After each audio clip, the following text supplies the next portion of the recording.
शुकदेवांची जी देवदृष्टी आहे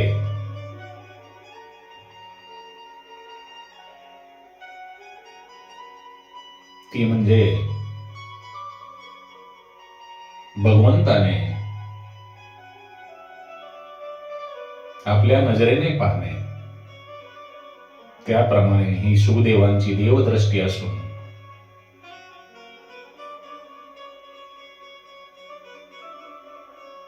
त्यांचे शुकदेवांचे वडील व्यासांनी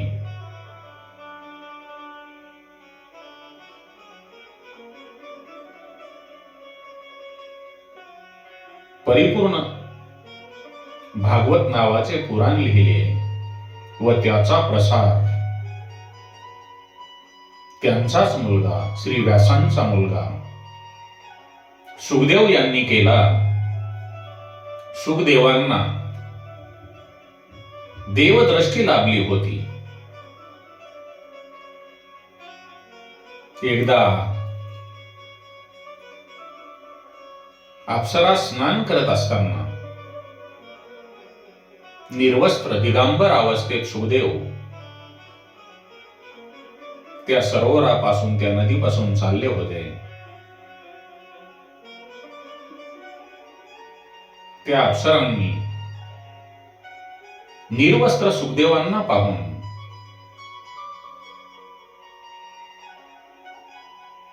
शुकदेवांना त्या अप्सरा लाजल्या नाहीत आणि त्यांनी कपडेही घातले नाहीत. नंतर काही वेळाने शुकदेवांचे वडील व्यासजी त्याच रस्त्याने जात असताना अप्सरांनी लज्जित होऊन लगेच आपल्या शरीरावर वस्त्र प्रदान केले. तेव्हा व्यासांनी त्या अप्सरांना विचारले, माझा मुलगा शुकदेव यांना पाहून तुम्ही लाजला नाहीत, पण मला पाहून तुम्ही लज्जित होण्याचे कारण काय? तेव्हा अप्सरांनी व्यासांना उत्तर दिले, हे ऋषी, हे व्यास नारायण, आपण वृद्ध आहात, पूज्य आहात, पूजनीय आहात, वडील आहात आणि आपल्या दृष्टीमध्ये जो स्त्री पुरुष भेद आहे तो स्त्री पुरुष भेद आपला मुलगा शुकदेव यांच्या मनात नाही. सांगण्याचे तात्पर्य, संतांना पाहून, संत महात्म्यांना पाहून मन निर्विकार होते, तसे आमचे मन शुकदेवांना पाहून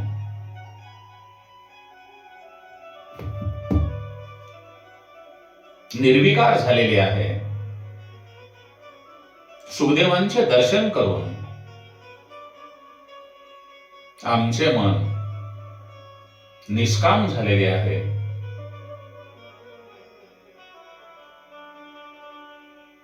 जनक राजांच्या दरबारामध्ये एकदा शुकदेव आणि नारद हे दोघे जण गेले होते. नारद मुनी आणि शुकदेव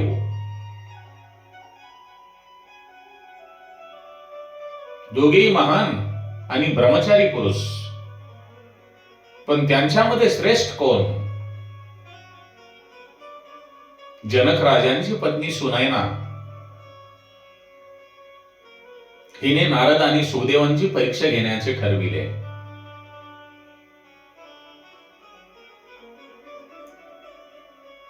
राणी सुनैना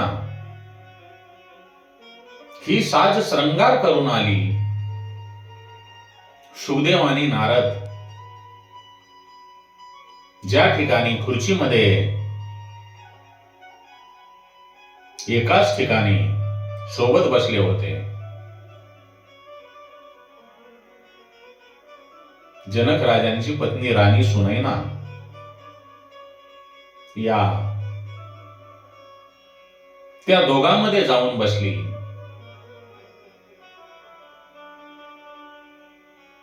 तेव्हा सुनैना यांच्या लक्षात आले की नारद मुनी संकोचाने बाजूला सरकले, परंतु सुखदेवांना काहीही फरक पडलेला नाही. त्याचे कारण म्हणजे त्यांच्या दृष्टीने स्त्री आणि पुरुष हा भेद नव्हताच आणि ते मानतही नव्हते. ते सर्वांच्या ठाई, स्त्री असो, पुरुष असो, पशु असो, प्राणी असो, झाड असो, झुडपे असो, सर्वांच्या ठाई प्रब्रह्म ब्रह्मस्वरूप भगवंताला पाहत होते.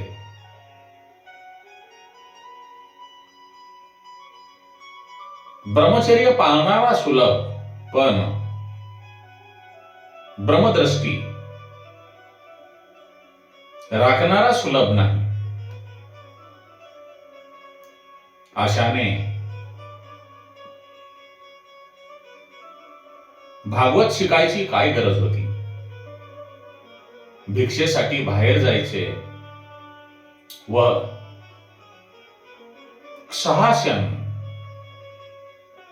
फक्त 6 सेकंद त्या ठिकाणी थांबायचे. असे करणाऱ्या सुखदेवांनी 7 दिवस एका ठिकाणी एका जागी बसून राजा परीक्षितांना भागवत कसे ऐकवले. जे सुखदेव एका ठिकाणी 6 क्षणापुरते थांबत होते, कोणी भिक्षा दिली तरी चालेल, नाही दिली तरी चालेल, परंतु 7व्या क्षणाला ते तिथून पुढे निघायचे. ते सुखदेव राजा परीक्षितांना एका ठिकाणी 7 दिवस थांबवून, एका ठिकाणी 7 दिवस राहून त्यांना भागवत कसे ऐकवले. त्याचे कारण राजा परीक्षित हा भगवंताचा, भगवान श्रीकृष्णांचा आवडता भक्त होता. पण त्या भक्ताला शाप कशामुळे मिळाला?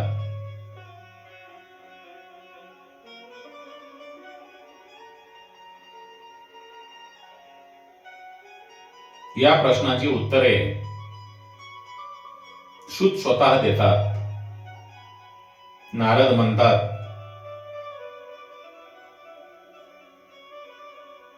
परमपिता परमात्म्यांच्या लीलांचे प्रेमपूर्ण वर्णन करावे.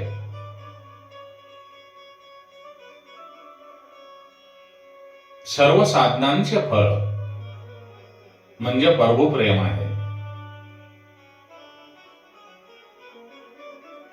नारद स्वतःच्या पूर्वजन्माची कथा श्री व्यासांना ऐकवतात. ते म्हणतात,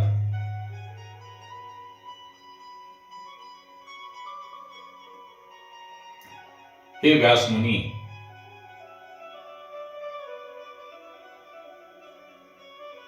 मी तुम्हास माझ्या पूर्वजन्माची कथा सांगतो. तेव्हा श्री व्यास म्हणतात, हे महामुनी नारद, आपल्या पूर्वजन्माची कथा ऐकण्यास मी उत्सुक आहे. तेव्हा नारद म्हणतात,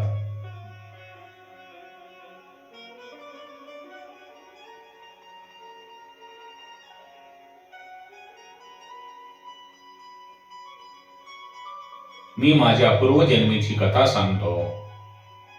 मी 7-8 वर्षांचा होतो तेव्हा माझ्या वडिलांचे निधन झाले. माझी आई दासीप्रमाणे काम करत असे. मी भिल्ल बालकाबरोबर खेळत असो. माझ्या पुण्याचा उदयकाल जेव्हा जवळ आला तेव्हा आमच्या गावात एक साधू पुरुष आले. त्या साधू पुरुषांची सेवा करण्यासाठी गावातल्या लोकांनी माझी नेमणूक केली आणि त्या साधूंच्या सेवेचा लाभ मला मिळाला.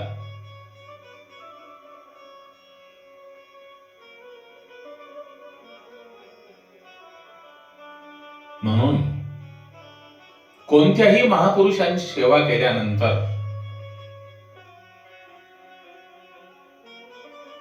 मनातील वासना जाते.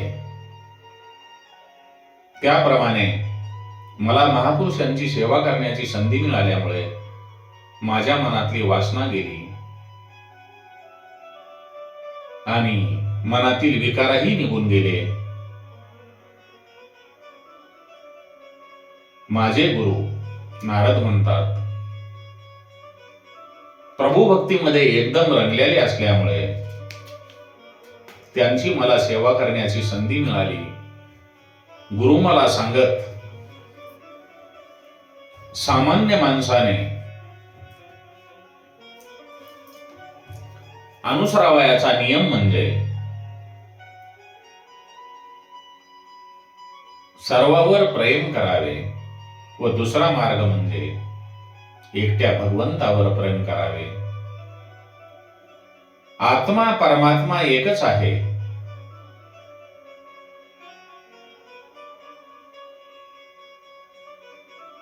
नारद म्हणतात, मी कथा ऐकायचो, कीर्तनाला जायचो,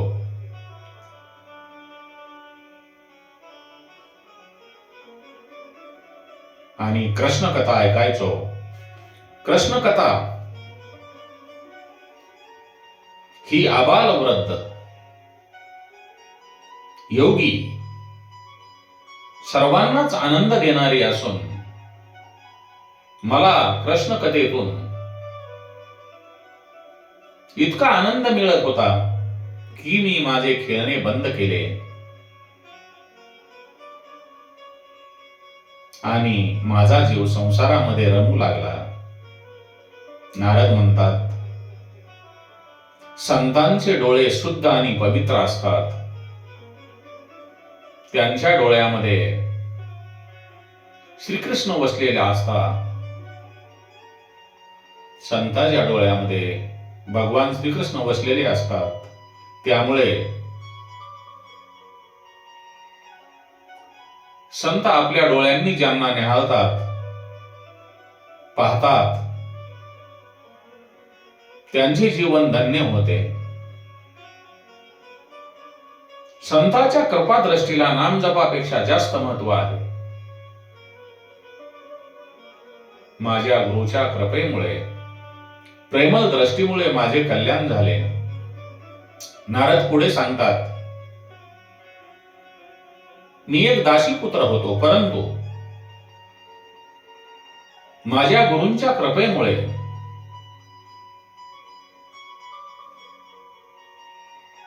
मला जे फळ लाभले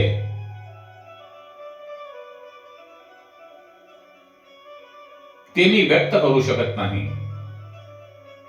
माझ्या गुरूंनी प्रसाद घेतल्यानंतर त्यांच्या पात्रावळीमध्ये जे काही राखून ठेवलेले राहायचे तो मी महाप्रसाद आहे म्हणून खात होतो. चातुर्मास पुरे झाल्यानंतर गुरुजींनी गाव सोडण्याचा निर्णय घेतला. तेव्हा मला दुःख वाटले. तेव्हा आम्ही गुरुदेवांना शरण गेलो आणि गुरुदेवांना म्हणालो, हे महाराज, आपण मला सोबत घेऊन चला, परंतु गुरूंनी सांगितले नाही.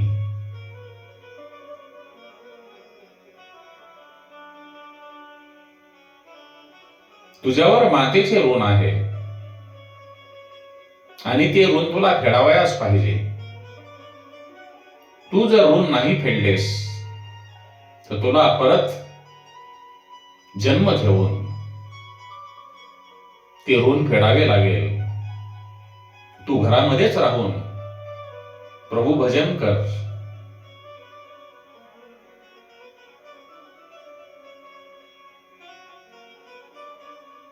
तेव्हा नारद म्हणतात, माझी आई मला भजन करण्यात अडथळा आणते. तिचा त्याग केला तर काय हरकत आहे. आपला मुलगा परमात्म्यात तन्मय होऊ नये अशी प्रत्येक संसारी माता पित्यांची इच्छा का? गुरुदेव म्हणतात, बरोबर आहे. तुम्ही त्यांच्या ऋणामध्ये असता. मात्र ऋण पित्र ऋण तुम्ही घरी राहून ते पूर्ण करू शकता.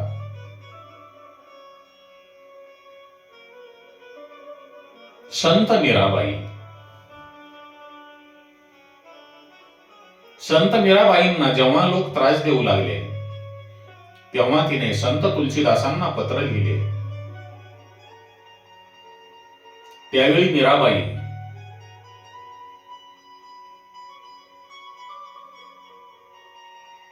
तीन वर्षाची होती. तिने भगवान श्रीकृष्णांना वरले होते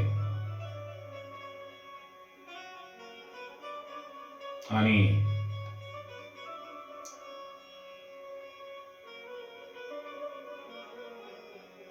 ज्या वेळेला मीराबाई समजदार झाली तेव्हा तिने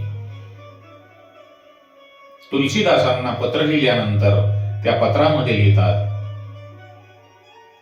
हे जे माझे सगळे सोयरे आहेत हे मला खूप त्रास देतात, तेव्हा मी काय करावे. तुलसीदासांनी चित्रकूट पर्वताहून मीराबाईसाठी पत्र लिहिले. मीराबाई, कसोटी ही सोन्याची असते, पितळेची नाही. ही तुझी कसोटी आहे. ज्या मानव प्राण्यांना सीताराम राधाकृष्ण आवडत नाहीत त्यांचा त्याग करावा. मग तो सक्का भाऊ असला तरी त्याचा संग सोडावा. म्हणून मीराबाईंने मेवाड सोडले, आपल्या आईवडिलांचे घर सोडले आणि ती वृंदावनामध्ये भगवत भक्तीमध्ये लीन होण्याकरता गेली.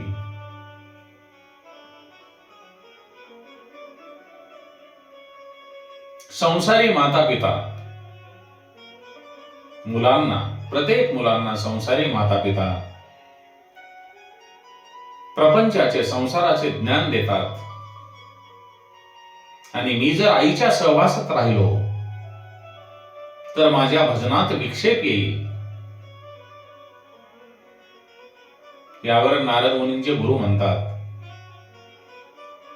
तू आईचा त्याग करणे ठीक नाही. तुझ्या आईने भजनामध्ये विक्षेप आणला तर भगवान श्रीकृष्ण काहीतरी लीला करतील. कदाचित ते तुझ्या आईला घेऊन जातील. नंतर तिची बुद्धी पलटेल. तू घरी राहा आणि महामंत्राचा जप कर. जप करण्याची जी अखंड धारा आहे ती तुटणार नाही याची काळजी घे. तेव्हा नारद मुनींच्या गुरूंनी त्यांनी जप कसा करावा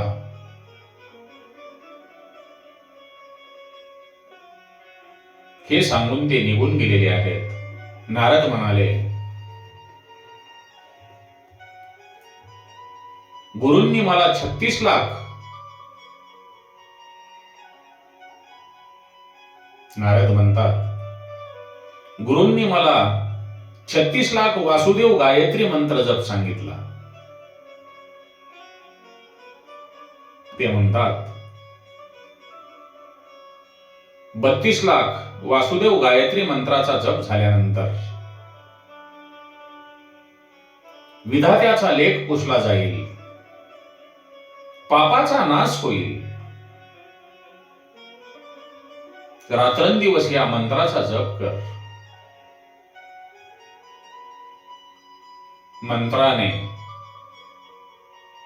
जीवाचे ईश्वराबरोबर अनुसंधान होईल आणि शब्दाच्या माध्यमातून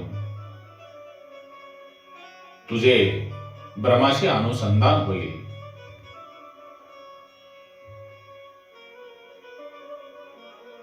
असा उपदेश गुरूंनी मला केल्यानंतर गुरु मला सोडून गेले.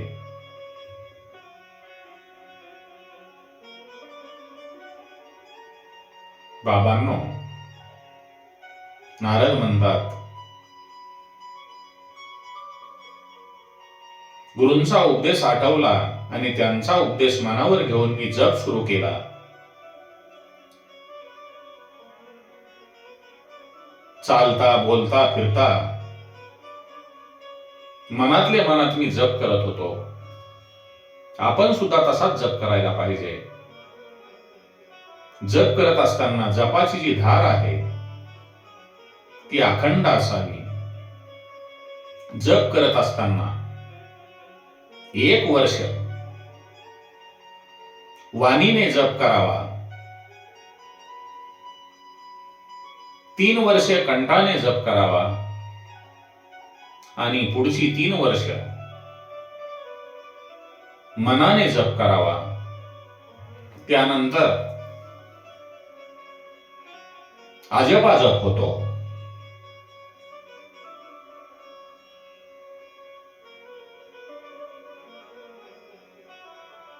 असा जप चालू असताना एक दिवस माझी आई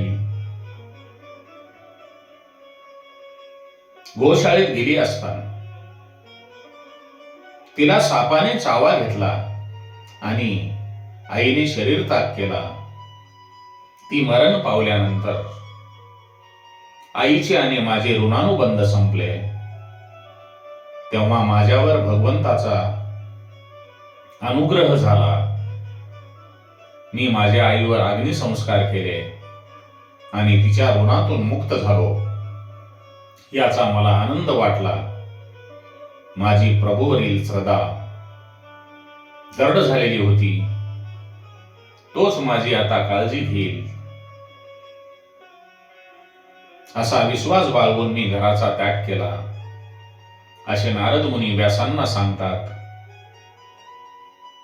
ते म्हणतात, ज्यांचे जीवन केवळ ईश्वरासाठीच आहे, ज्यांचे जीवन केवळ ईश्वरासाठीच आहे, त्याने कधीही कोणत्याही वस्तूचा संग्रह करू नये. जे नास्तिक माणसे आहेत ते अज्ञानाने म्हणतात, मी ईश्वराला मानत नाही. परंतु अशांचे पोषणही ईश्वरच करतो. ईश्वर त्याला म्हणतो, तू मला मानत नसलास तरीही मी तुला मानतो, कारण तू माझाच अंश आहेस. श्रीकृष्णांची कृपा फार महत्वाची आहे. भगवान श्रीकृष्णांची कृपा नसेल तर लाखांची राख व्हायला वेळ लागणार नाही. हा जो संसार, हा प्रपंच आहे, त्यांच्या करंगळीवरच त्यांनी सावरलेला आहे. तो आधार आहे व त्याच्या आधारानेच आपण सुखी आहोत. संसारामध्ये, या प्रपंचामध्ये काही अडचणी आल्या तर आपण देवाची आठवण काढतो.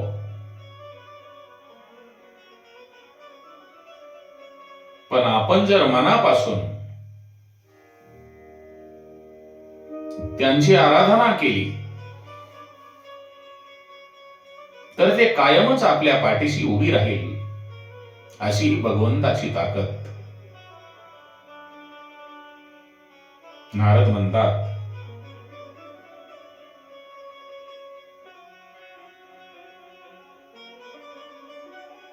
मला पूर्ण माहित होते माझ्या पाठीमागे भगवान श्रीकृष्ण आहेत आणि तेच माझा सांभाळ करतील.